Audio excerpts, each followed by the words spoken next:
Halo sahabat Aldi. Kalau dengar kata hipnosis ya, banyak dari kita itu langsung kebayang orang yang tidur, kehilangan kendali atau disuruh melakukan hal-hal yang aneh ya, tanpa sadar seperti itu yang seperti kita banyak lihat di televisi. Padahal di sisi lain ada juga yang bilang hipnosis itu bisa membantu kita untuk lebih tenang, lebih fokus, bahkan lebih mengenal diri kita sendiri. Nah, di episode podcast kita kali ini, kita akan ngobrol santai tentang hipnosis dan seputar hipnosis ya, self hypnosis dari sudut pandang orang awam, tanpa jargon ya, tanpa kesan bisnis. Nah, kita kan cari tahu sebenarnya hipnosis itu apa, bagaimana kerjanya, aman atau enggak, dan bagaimana self hypnosis bisa kita pakai secara praktis dalam kehidupan kita sehari-hari. Dan untuk membahas hal itu, saya sudah ditemani ya pada siang hari ini oleh pakar self hypnosis yaitu Ibu Erina Rusdiansari. Saya panggil beliau ya. Halo Ibu Erina. Selamat pagi, halo Pak Lukas, halo Selamat sahabat pagi Ali. Ibu Erina, sehat? Sehat, sangat sehat. Terima kasih Ya, sudah diberi semoga kesempatan. sehat kerja cuan ya. Ya, betul. Itu akan Betul. mengalir. Ya. Nah, Bu Erina, kita akan ngobrol tentang apa itu hipnosis ya, sesuai dengan keahlian Ibu. Dan saya akan coba eh, bertanya dari sudut pandang orang awam ya. Asumsikan saya tidak tahu menahu apa itu Hmm, hipnosis. Nah, Ibu Erina boleh dibantu dong, oke. ya, dijelaskan hipnosis itu apa, apakah sama seperti yang kita lihat di TV-TV atau di pertunjukan-pertunjukan seperti itu. Oke. Hipnosis itu sebetulnya hanya sebuah kondisi di mana seseorang nyaman, tenang, rileks. Nah, dan di situ dalam kondisi hipnosis itu banyak info-info yang bisa diterima oleh pikiran bawah sadar. Hanya seperti itu bahwa hipnosis itu hanyalah psikologi saja dari seseorang. Nah, gitu. Psikologi emosional yang kemudian dikondisikan. Hipnosis itu Psikologi emosional ya. Tapi sesederhana kalau itu. Jadi ya kalau kita lihat yang di TV-TV itu kan kalau dihipnosis seperti itu terus disuruh melakukan hal-hal yang aneh-aneh gitu ya. nah, itu Mungkin itu itu nggak nanti sadar. Pak Aldi, nanti itu bisa bisa terjawab kenapa Oh itu bisa kok orang terjawab ya. bisa disuruh nggak oh nanti ada itu ada ilmunya untuk menangkal itu jadi Ya ya ya. nggak akan Nah, kena praktek negatif dari hipnosis. nah kalau kita lagi dihipnosis Iya. tuh kita tidur gitu ya atau nggak sadar atau gimana Bu? Nah, tidurnya dalam tanda kutip, Pak Lukas, ya. Hmm. Karena kalau tidur beneran pasti kan tidak mendengar. Sedangkan tidur Hmm. dalam konteks hipnosis adalah rileks, seperti tertidur tetapi masih bisa mendengarkan dengan baik. Jadi bisa menerima perintah seperti Ya itu. ya. Tidurnya tanda kutip saja. Oke, oke. Terus katanya ada orang-orang tertentu itu yang sulit untuk dihipnosis seperti itu. Kayak kebal gitu. Kira-kira Bet- apakah ada Betul, betul perbedaan sekali. seperti itu? Betul sekali, ya. Hmm. Jadi setiap kali ada kelas dan melalui penelitian riset itu bahwa ketika seseorang dicoba namanya ada yang namanya istilah tes suggestibilitas itu untuk ngetes orang ini bisa dihipnosis nggak sih? Orang ini Hmm. susah apa gampang? Itu 85% orang average bisa dengan waktu yang relatif tidak lama dan tidak cepat. Kemudian Hmm. ada yang sangat cepat itu ada 10%. Itu itu pilihan tuh nanti dipilih. Itu ada 10%. Hmm. Kemudian ada 5 orang yang dikatakan kebal tadi. Hmm. Bukan tidak bisa, tetapi membutuhkan waktu lebih lama untuk bisa menerima sugesti. Jadi memang iya ada. orang dengan karakteristik personality tipenya yang superior, misalnya begitu. Kemudian di kantor dia punya jabatan tertinggi. Nah, itu orang yang punya decision maker segala itu punya punya apa ya? Kelompok 5% ya. Punya Hmm, perlu waktu lebih lama ya untuk menjadi kondisi hipnosis. Betul ya. itu Pak Lukas ya. Nah, kalau kayak misalnya di mall-mall gitu ya, kita sering dengar Hmm. orang ditepuk gitu ya, kemudian diminta untuk menyerahkan dompetnya, uangnya, kemudian mereka bilang, aku tuh kayak Halo? hipnosis gitu. Itu seperti apa tuh, Bu? Halo? Ya. Hmm. Kalau di mal-mal itu pun orang yang melakukan praktek hipnosis seperti itu sudah memilih Pak Lukas. Dia memilih dari Hmm. yang 10% tadi. Nah, kalau dia dapat yang Oh, 5% ketika ditepok, marah dia. Apa lo? Nah, gitu. oh, Tapi kalau ketemu yang 10% ditepuk, itu salah satu eh, pintu gerbang masuknya kondisi hipnosis ya. Ada yang namanya dikejutkan ya. Kemudian setelah dikejutkan kondisi critical area terbuka itu masuklah perintah lihat saya atau fokus pada pertanyaan saya ini alamat ini di mana ya. Nah, ketika ditepuk dia udah menengok, dia fokus pada orang itu, kemudian dia diminta lihat alamat yang dituju itu fokus. Ketika fokus critical area itu juga sudah terbuka, apalagi dia hmm. 10%. Masuklah perintah itu Ya, gitu. jadi ada Jadi ciri-ciri nanti tertentu ya. ada step-stepnya Pak Lukas, Hmm. ya. Ada step-stepnya. Ya, ya.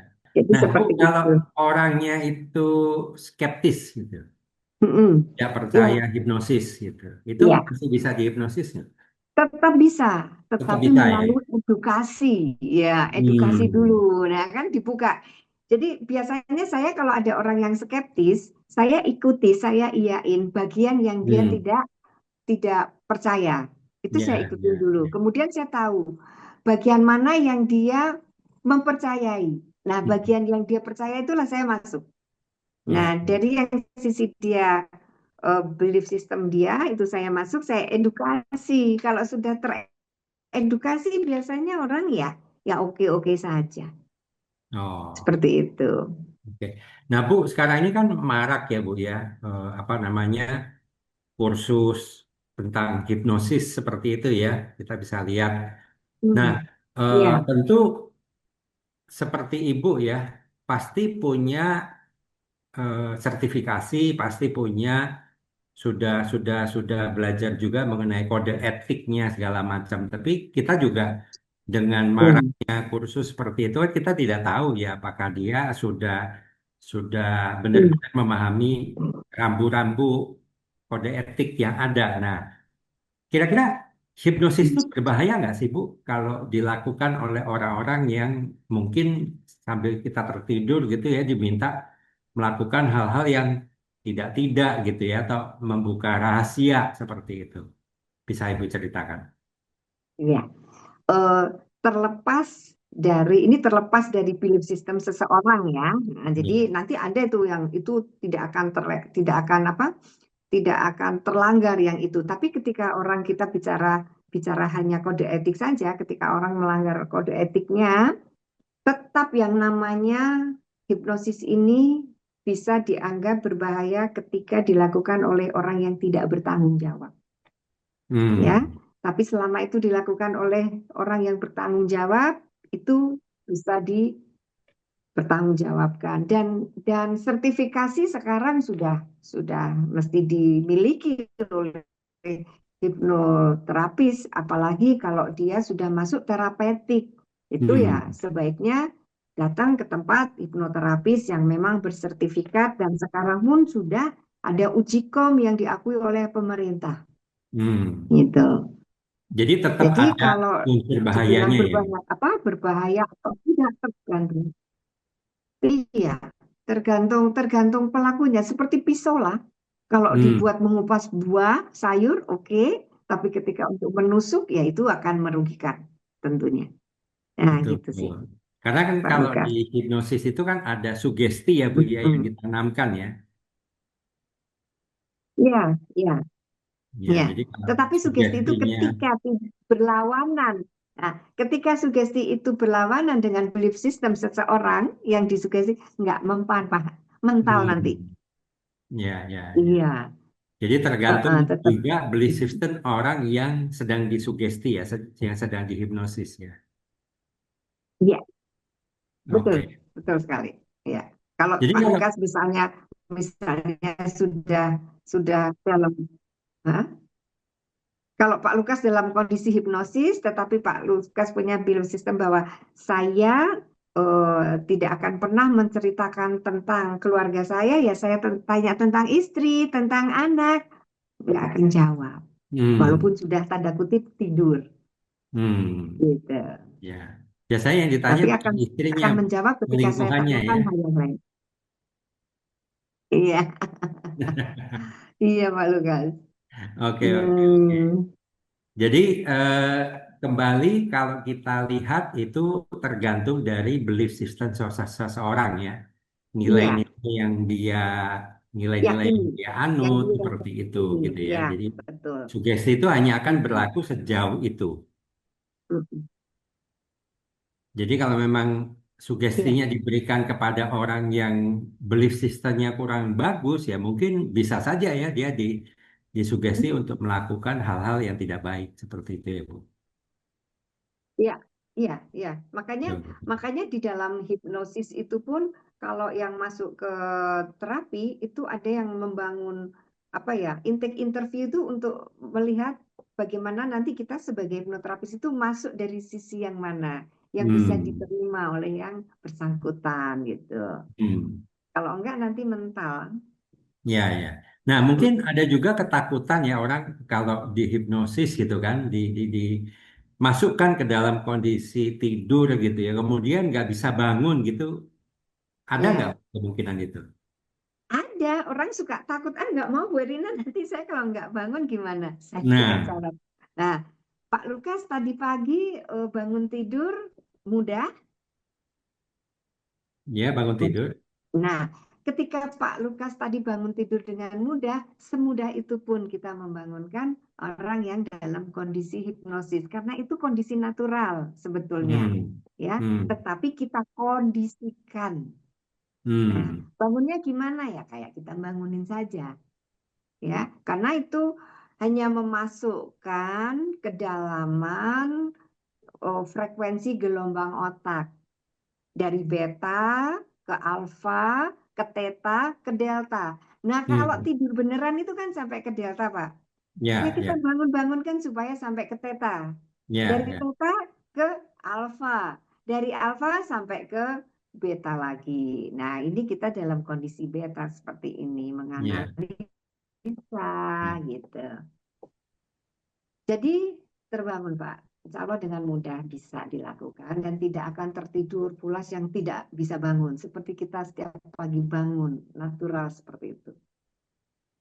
Jadi eh, Ya, sejauh pengetahuan saya, kondisi hipnosis itu juga pada saat orang itu sangat fokus. Betul nggak? hmm, Betul betul, ya? Karena kan betul, kadang-kadang saya betul punya sekali. teman juga Betul. kalau lagi nonton TV begitu dipanggil-panggil namanya nggak nyaut gitu. Padahal sebelahnya gitu yang seharusnya dia Hmm, mendengar ya. Tapi dia begitu hmm, fokus hmm, dengan film hmm, yang sedang dia tonton atau game yang dia sedang mainkan itu menjadi eh, hmm, tidak bisa diinterupsi orang lain seperti itu. Apakah itu masuk kondisi hipnosis hmm, juga? hmm. Iya, itu justru bukan tidak bisa diinterupsi, Pak. Itu Hmm. justru kalau kata saya prime time. Ketika Hmm. seseorang sedang kondisi hipnosis, critical areanya terbuka, disitulah kita bisa memasukkan sugesti. Jadi kalau Hmm. contohnya nih, Pak Lukas lagi nonton Netflix, asik, diem gitu ya. Ya. Terus ada yang lewat dan bilang, duh kalau lagi nonton asik, lupa segalanya. Itu lama-lama bisa jadi sugesti. Jadi kalau nonton udah Hmm. asik, itu sudah jadi Hmm. perintah bawah sadar kalau Hmm. repetisi seperti itu. Jadi kalau di dalam dunia parenting saya selalu bilang hati-hati ya ketika anak sedang fokus. Ya, ya. berikan komentar yang positif supaya itu jadi database bawah sadarnya. Gitu. Jadi, Ya, wah kamu nih fokusnya bagus, pintar. Seperti itu. ya. Jadi itu apa buat orang tua sebetulnya sebuah peluang juga ya Bu ya pada saat dia punya anak sedang fokus ya dengan gamenya untuk memberikan sugesti-sugesti yang baik seperti itu ya Bu ya. Ya, jadi imprint data, berikan aja komennya karena itu akan menjadi database. Kamu jagoan ya gamenya ya. Pelajaran Hmm. kamu itu juga jago, bisnismu juga jago gitu. Kalau pasangan suami istri, saya kalau suami lagi nonton Netflix ya sambil lewat filmnya bagus, sambil bilang, sekarang Bapak juga makin oke, makin sehat, makanannya terjaga. Itu saya ulang-ulang Pak 30 hari. Hmm. Nanti ketika sudah ada sugesti dan bawah sadar itu ada data makan sehat, terjaga, itu beneran Hmm. mendelete data lama. Karena sebetulnya beliau juga ingin sehat, cuman masih senang gorengan gitu. Hmm.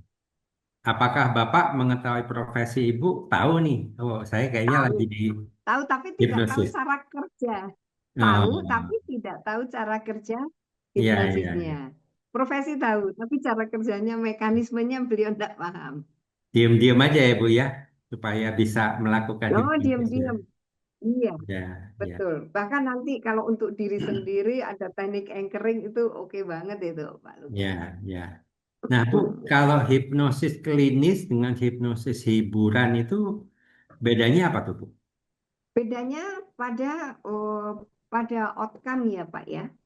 Ya, Hmm, kalau pengkondisian itu sama kondisi hipnosis, tetapi kalau untuk hiburan ya hipno entertain ya, memang untuk hiburan gitu. hmm, Tidak mengharapkan hasil perubahan yang ingin terjadi dari para yang dilakukan hipnosisnya ini. Tetapi kalau hipnoterapi klinis apa masuk terapeutik untuk penyembuhan itu dari kondisi yang awal menuju kondisi yang akhir ini pasti diharapkan perbedaan yang positif. Nah, itu bedanya. hmm. Gitu. Oh, Dan tidak ada manipulasi ya, tidak ada manipulasi kondisi manipulatif lah yang bikin orang ketawa lucu itu nggak ada kalau di dalam klinis ya, gitu. ya.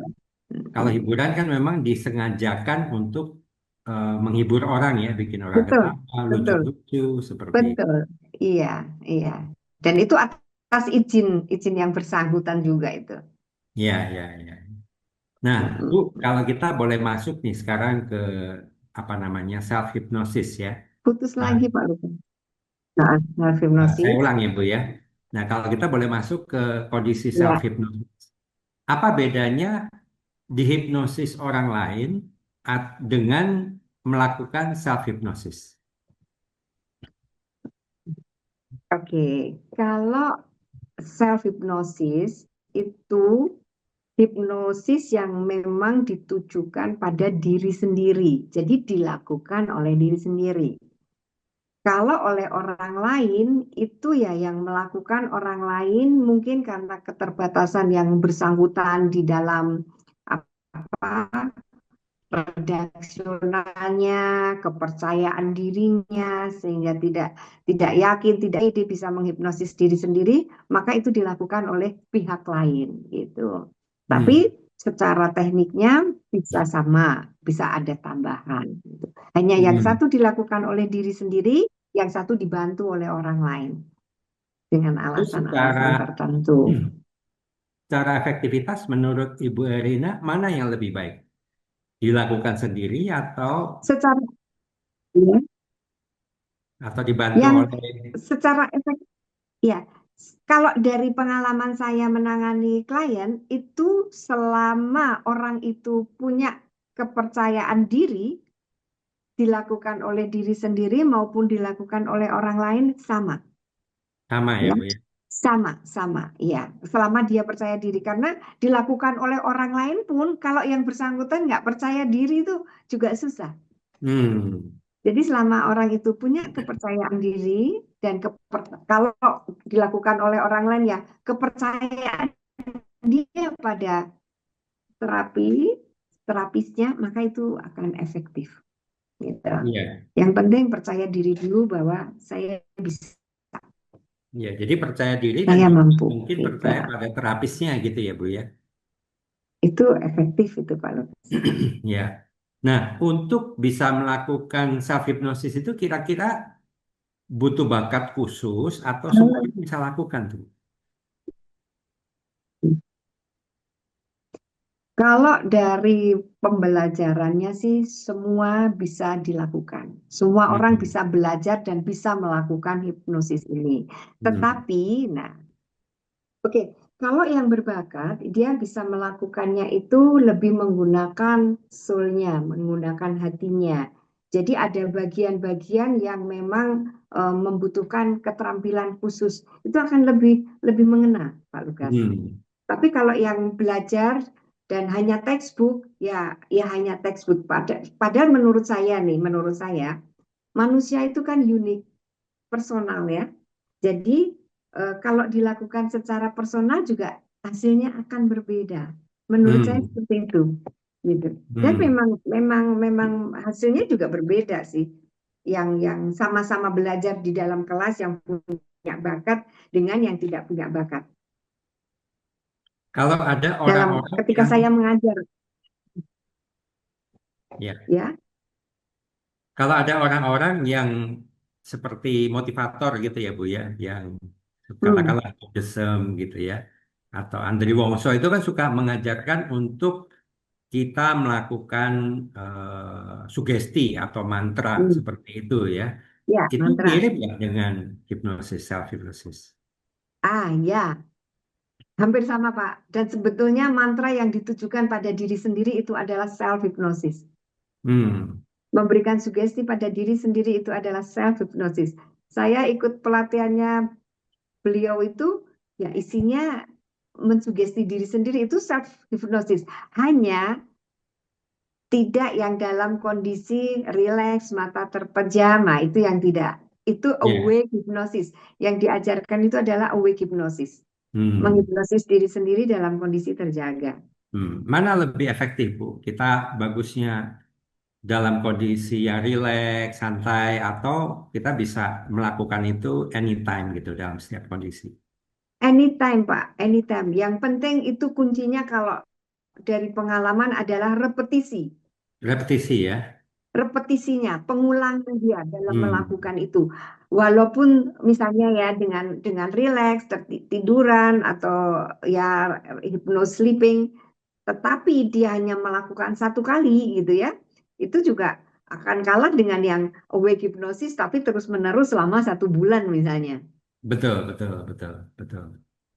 Kalau Ya, kuncinya di adalah di dalam repetisi. pekerjaan ya, di dalam pekerjaan, di dunia Mhm. penjualan, Mhm. katakan seperti itu kan, ada kadang-kadang Ya. sales itu diajarkan untuk melakukan semacam yel-yel pribadi gitu, Bu, untuk menyemangati sebelum ketemu Hmm. dengan pelanggan seperti itu supaya supaya percaya diri, supaya bisa berbicara dengan lancar seperti itu. Ya. Apakah itu termasuk juga self hypnosis? Ya. Itu self hypnosis untuk Hmm. selling ya. Jadi pertama membuat dirinya pede bahwa saya mampu, saya bisa, saya menjual dengan banyak, saya melampaui target itu dia lakukan repetisi. Ketika sel-sel di tubuhnya sudah menerima perintah itu, ketika bawah sadarnya punya data itu sebagai sales yang melampaui batas, maka semua seluruh tubuhnya ini akan mengarah yang melampaui batas, Pak. Begitu Iya, ada iya, kesempatan ya dia akan selling. iya, Begitu iya, ada kesempatan dia akan selling karena ada perintah bawah sadar gitu. iya, iya, iya. Maka menyadari Itulah itulah menyadari manfaatnya konsep luar ini, biasa. kita harus hati-hati berbicara pada diri sendiri ya, Bu ya. Jangan ngomong Ya, yang negatif, sepakat, ya. sangat sepakat, betul. Jangan bilang, wah, Makanya ketika ah, ada sial klien, gitu. iya, edukasi saya itu selalu bahwa self hypnosis itu tidak bisa dipilih positif atau negatif. Maka sekarang sadari Hmm, sepenuhnya ketika kamu tanpa sadar, selama ini tanpa sadar, maka sekarang sadari. hmm, Misalnya, Setiap hari selalu selalu sudah terpikir, ih gue males banget deh, gue males banget. Itu repetisi, ya udah label males untuk dia itu yang masuk ke dalam diri dia. Males untuk on time aja susah Pak. Iya, iya, Dengar target aja sudah susah gitu Pak. iya. Ya, makanya saya oh, eh, afirmasi itu selalu saya jadikan sebagai self hypnosis, sebagai sugesti pada diri saya. Dan ada saran juga jangan menggunakan kata-kata negatif ya Bu ya. Misalnya, saya tidak malas. Ya, Karena kata-kata tidaknya kan dihapus oleh bawah sadar juga gitu ya Bu ya. ya, dan nanti kan yang akan terdengar, yang repetisi, yang direpetisi adalah malas, gitu. Hmm. Sama sih di mana-mana, mau di parenting, mau di selling, mau di birthing gitu ya. Ketika menggunakan kata-kata sugesti itu, eh, kalau mau membuat anak berani, sering orang tua itu bilang, kamu jangan takut ya. Nah, Pokoknya mulai sekarang kata-kata sugestinya adalah jangan takut. Itu juga semakin takut karena yang makin didengar takut. adalah takut, takut, takut. Repetisi, hmm, repetisi oleh pendengarannya adalah takut. Ya, Maka belajar mencari kata-kata positif untuk sugesti. Berani, bisa, pintar, ya, cekatan, on time, itu memang tugas awal untuk mencari padanan kata itu yang paling dasar. Kalau enggak keliru lagi. ya, ya, ya, ya. Nah, sejauh ini Dek nanti, dalam dek profesi nanti di Ibu, sekolah jangan lari-lari ya. hmm, Mm-mm. ya, sejauh ini dalam profesi Ibu, apa saja yang paling sering dibantu dengan self hypnosis ini, Bu? Yang sering dibantu dalam self hypnosis adalah komunikasi yang keliru dari orang tua dan anak, Hmm, sehingga anak menerima pesan yang berbeda dari apa yang diharapkan orang tua. hmm, Dan biasanya itu terjadi karena orang tua yang belum memutus rantai dari pola pengasuhan dulu dari orang tuanya di masa lalu. Dan saya selalu bilang, Anda tidak bisa menyalahkan orang tua Anda, karena Anda hmm, punya pilihan untuk memutus rantai gitu. hmm, Sehingga Anda tidak mengulang lagi pada anak Anda. Ketidaknyamanan Anda dulu, kemarahan, kekesalan, kekecewaan, itu tidak dilanjutkan pada anak Anda. Yang disalahkan oleh orang tua itu adalah dia menyalahkan anaknya. Padahal dia sedang mengulang pola asuh yang dilakukan oleh orang tuanya dulu yang dia sendiri nggak suka, hmm, Pak. hmm. Ya, Mm-mm. ya. Itu yang sering Jadi kayak terjadi mata rantai gitu ya, di Bu ya. lingkungan. Betul, betul. Ya. Ya. Nah, Setelah apakah self putus mata hypnosis? rantai ini baru muncul. Ya. Apakah self hypnosis ini bisa membantu Halo, ya juga Pak? mengatasi overthinking gitu, kemudian menunda-nunda atau sulit fokus seperti itu, Bu? Iya Pak, bisa Pak. Jadi nanti dia memulai sugesti pada dirinya sendiri. Yang pertama kan kita, kenapa dia overthinking, kenapa dulu nih ya. Kalau dia overthinkingnya itu karena perasaan bersalah, maka itu dulu yang dihilangkan. Bahwa Hmm. bersalah itu boleh, salah itu bisa diperbaiki. Mulai hari ini aku mengizinkan diriku untuk benar, menerima kesalahanku. Setelah itu selesai, baru kasih suggest yang baru. Aku bisa, aku bisa menyelesaikan setiap solusi, setiap setiap setiap masalah ada solusi. Aku bisa menyelesaikan. Hmm. Itu yang perlu dilakukan bersangkutan, gitu Pak. Ya. Nah, Bu, dalam kondisi situasi bisnis sekarang ini kan orang itu boleh dibilang hektik sekali gitu ya, sibuk sekali Hmm.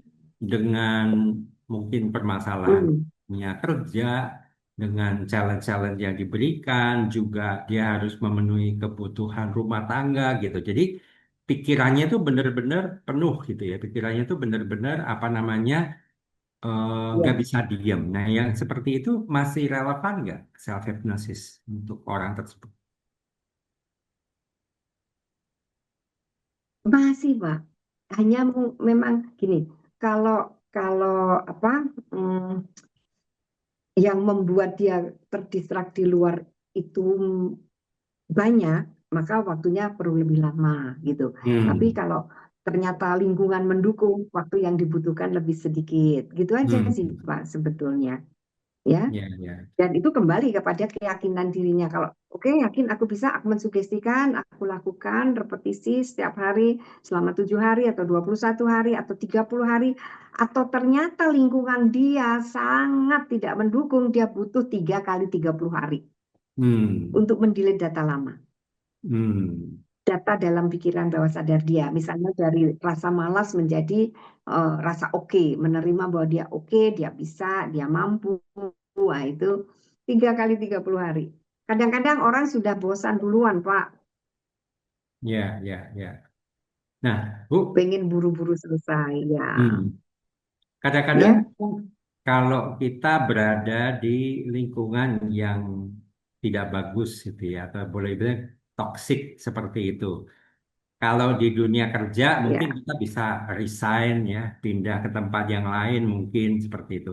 Tapi bagaimana kalau Hmm. kita berada di dalam sebuah keluarga yang lingkungan keluarga kita itu terbiasa dengan kata-kata negatif, kata-kata menyalahkan, yang apa namanya merendahkan gitu kan, ejekan, ejekan itu kan susah juga ya Bu, buang saudara gitu ya Bu ya. Iya, iya, betul, betul.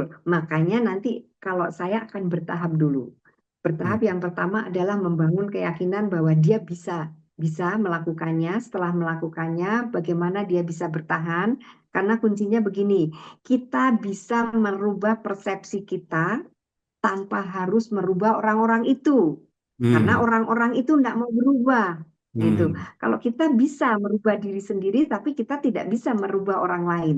Hmm. Apalagi kalau lingkungannya kayak gitu ya, dengan kata-kata, nih, contohnya saja ketika dia biasa mendengar kata-kata bodoh, Hmm. ya, itu saya akan membangun persepsi baru, membangun konsep baru bahwa ketika saya mendengar kata-kata bodoh itu sedang memotivasi saya, gitu loh Pak. Hmm. Bukan sedang merendahkan saya atau bukan Hmm. sedang mengiyakan bahwa saya memang bodoh. Ya, Saya ya. tidak setuju itu. Nah, Hmm. seperti itu Pak. Kalau lingkungannya kan kita tidak bisa merubah gitu ya. Ya. Misalnya ya memang eh, orang tuanya selalu begitu, ya kita nggak bisa tukar tambah. Saya suka bilang itu. Kita Hmm. nggak bisa tukar tambah orang tua, tapi kita bisa merubah persepsi kita tentang apa yang diucapkan. Gitu. Oke. Nah, kalau dalam kondisi terapis self hipnosis ataupun hipnosis, kira-kira butuh waktu berapa lama Bu untuk bisa merasakan benefit ya atau perubahan? Setiap orang berbeda, Pak. Ya, setiap orang berbeda. Yang saya rasakan begini, begitu. Dari klien-klien yang datang itu ada yang signifikan secara cepat berubah, sehingga saya juga tahunya dari klien-klien itu bahwa sudah mau sekolah gitu ya, sudah mau Hmm. sekolah, sudah berani ngadepin teman-temannya yang ngebully gitu, sudah mau ketemu pelajaran ini gitu, terus sudah mau ketika diminta untuk merapikan kamarnya itu untuk sugesti yang sama setiap orang berbeda Pak. Hmm. Ya, tergantung dirinya sendiri seperti apa menerima sugestinya. Kedua, juga lingkungan yang bisa meluruhkan sugesti itu atau menguatkan. Itu juga mempengaruhi waktu Ya, ya, ya, ya. perubahan itu. Iya. Betul, betul. Menarik ya Bu ya, ngomongin Senang deh. hipnosis Senang ini Bapak Lukas. panjang lebar seperti itu. Nah, kalau saya boleh tanya nih Bu, apa Iya. kesalahpahaman yang paling umum tentang hipnosis yang Ibu ingin lurus Iya. kira-kira? Iya. Oh, banyak yang datang ke saya dengan mengatakan, Bu Erina, saya mau dihipnoterapi supaya saya lupa Hmm. tentang orang itu, tentang kejadian itu, tentang apapun dia ingin lupa. Jadi Hmm. seolah-olah bahwa dengan hipnosis itu bisa melupakan segalanya yang dia tidak inginkan. Hmm. Ya, ya. Padahal sejatinya bukan itu. Sejatinya Hmm. bukan itu. Terus ketika dia lupa, proses di dalam proses juga itu kalau untuk output. Kalau di dalam proses yang saya ingin sampaikan bahwa hipnosis itu bukan berarti tidak ingat apa-apa. Hmm. Jadi hipnosis itu kita masih bisa mengingat, masih bisa mendengar gitu ya, masih bisa keluar atau move on kalau kita nggak setuju dengan apa yang disampaikan oleh terapis, bukan terapis, lebih pada orang lain yang mau menghipnosis dia gitu. Ya, ya. Dan itu tadi, ketika orang datang, saya mau melupakan ini, enggak bisa. Yang bisa dilakukan adalah merubah rasa. Misalnya dulu Anda diperlakukan oleh seseorang dengan rasa marah pada Hmm. diri Anda, maka dengan hipnosis Anda bisa merasakan hal yang baru ketika teringat kembali, terasa kembali kejadian itu. Yang tadinya marah bisa menjadi biasa saja. Hmm. Ya, ya. Itu yang saya sampaikan. Jadi hanya bisa merubah rasa. Karena Hmm. Tuhan jadikan kejadian itu pada Anda untuk Anda belajar dan mengambil hikmahnya. Jadi kalau saya bikin lupa, maka saya kan mencabut hikmah yang Tuhan berikan untuk Anda. Itu enggak boleh. Buat Hmm. saya sendiri, saya nggak boleh melakukan itu. Jadi kalau ngurus bahasa, ayo. Gitu. Anda Ya. nanti ketemu pelakunya lagi, Anda biasa saja. Oke. Gitu. Bahkan ketika di dunia kerja ya Pak Lukas, saya mau ketemu bos saya males gitu kan. Tapi Hmm. kan dia nggak Betul. bisa merubah karakter bosnya ya. Hmm. Nah, saya tinggal bilang, apa yang membuat Anda paling malas ketemu dia? Nah, itu saya jadikan ketika dia bilang begitu, itu adalah dia sedang memotivasi Anda, itu yang menjadikan mengantar Anda untuk posisi yang lebih bagus, itu yang mengantar Anda bonus lebih gede, itu yang mengantar Anda pada kesuksesan. Jadi pada orang yang berbuat baik seperti itu pada Anda pengen ketemu atau menghindari? Ketemu dong, gitu Pak. Hmm. Nah, akhirnya dia ketemu ya, ya biasa aja. Tidak menghindari karena, oh ya, ketika dia bilang seperti itu, saya sedang diantarkan menuju sukses gitu. Ya, ya, Perubahan sudut pandang, Pak. ya. Menarik Gitu. sekali, Bu Erina, pembicaraan kita ya tentang hipnosis ya. Iya, Pak Lukas.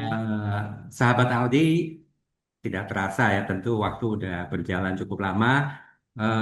Kita sudah membahas mengenai hipnosis dan self hipnosis dan manfaatnya dalam kehidupan kita. Dan tentunya sahabat Aldi juga pasti kepengen tahu lebih lanjut. Ini gimana nih caranya kalau saya ingin melakukan self hipnosis, katakan ya seperti itu untuk Ya. membuat hidup Anda lebih baik. Nah, kira-kira Bu Oke. Erina, kira-kira apa yang bisa Ibu Erina sampaikan kepada Iya. para pemirsa Oke, podcast ya, sahabat Aldi sahabat tentang Aldi. self hypnosis ini, Bu? Oke, sahabat Aldi, hal yang paling bisa kita lakukan sederhana, melakukan self hipnosis, kuncinya adalah pada repetisi. Yang pertama, tentukan dulu output yang outcome ya, outcome apa yang ingin Anda dapatkan. Misalnya Anda ingin menjadi lebih cekatan ya, atau Anda lebih on time ya, itu tentukan dulu lebih on time-nya gitu. Atau Anda lebih mensugesti diri sendiri bahwa Anda bisa sukses, Anda mampu, Anda percaya diri. Nah, yang paling sering adalah percaya diri. Nomor satu, untuk mensugestikan percaya diri pada diri sendiri dengan self hypnosis adalah sering mengucapkan bahwa Anda percaya diri. Ketika Anda sering mengucapkan, maka Anda mendengar, percaya diri. Ketika didengarkan, itu akan diolah oleh pikir bahwa Anda memang orang yang layak. Anda percaya diri, Anda mampu, Anda bisa. Jadi, pertama dengan ucapan, yang kedua, Anda boleh self hypnosis itu dengan melihat self hypnosis itu. Saya suka minta coba Anda tuliskan bahwa Anda, aku izinkan diriku untuk percaya diri. Nah, itu ditempel. Sehingga ketika Anda menengok di sudut itu ada tulisan aku percaya diri. Di kaca Anda melihat aku percaya diri. Di pintu melihat aku percaya diri. Repetisi. Ya, dengan melihat indera ini mencatat, kemudian memerintahkan kepada pikiran dan menyimpannya di pikiran bawah sadar ketika itu terulang-ulang. Ya, telinga mendengar, mata melihat, kemudian rasakan pada diri sendiri. Bisa ketika bercermin, Anda bilang, berkata dalam hati, kamu adalah orang yang percaya diri. Rasakan percaya dirinya itu gunakan emosi. Ya, kamu orang yang percaya diri. Berikan kepercayaan, kamu percaya diri. Itu ketika bercermin, itu termasuk self hypnosis. Kemudian ketika mau tidur, semua permasalahan di hari itu taruh letakkan. Anda mungkin punya kotak lah, kotak. Aku terapkan deh semuanya nih satu ya, slep. Semua permasalahan hari ini aku simpan slep di kotak itu. Kemudian ketika Anda tidur, ketika Anda sudah mengosongkan, Anda tinggal bilang, Tuhan, saya izinkan diri saya untuk percaya diri. Saya sehat dan sukses. Itu aja terus dilakukan, terus menerus. Sehingga ketika Anda benar-benar tertidur, loading itu yang masuk ke dalam pikiran bawah sadar adalah perintah bahwa Anda percaya diri. Dan ketika itu dilakukan konsisten, mau 7 hari, 14 hari, 21 hari, atau 30 hari idealnya, maka percaya diri itu sudah masuk ke dalam pikiran bawah sadar. Dan ketika ada orang yang meragukan Anda, buktikan bahwa percaya diri itu sudah mulai masuk. Kelihatannya dari mana? Respon Anda ketika yang awalnya diragukan, Anda berani untuk mempertahankan diri. Anda maju, kenapa? Karena Anda percaya diri. Yang awalnya diam saja, Anda independen. Apa maksud independen? Anda kalau perlu bicara, Anda bicara. Tetapi ketika tidak dibutuhkan, Anda diam. Ya, Oke, baik ya. Terima kasih banyak Ibu Erina untuk ya. waktunya, untuk apa namanya tips-tips berharga ya mengenai bagaimana kita bisa melakukan hipnosis ataupun self hypnosis. Mudah-mudahan sahabat Aldi mendapatkan benefit yang luar biasa dari podcast yang singkat ini. Dan jika sahabat Aldi masih penasaran gitu ya, oh saya pengen belajar lebih lanjut nih supaya saya bisa melakukan self hypnosis. Ibu Erina sudah membuat modul ya di Ya, ya ada berbasis modulnya. Aldi Step-stepnya Academy. ada. Ya, Ya, rekan-rekan sahabat Aldi bisa mengaksesnya di sana. Itu saja mungkin Ibu Erina, terima kasih banyak untuk waktu dan ilmu yang diberikan. Bermanfaat sekali terima Ibu kasih Erina. kembali Pak Lukas, Ya, sahabat semoga Aldi. Ya, kita terima kasih. berjumpa di lain waktu. Sampai jumpa di modul ya Pak ya. Ya, Silakan modulnya ada di Aldi Academy. oke sahabat Aldi, Ya. sampai jumpa di episode berikutnya. Keep learning, keep growing, and be the best.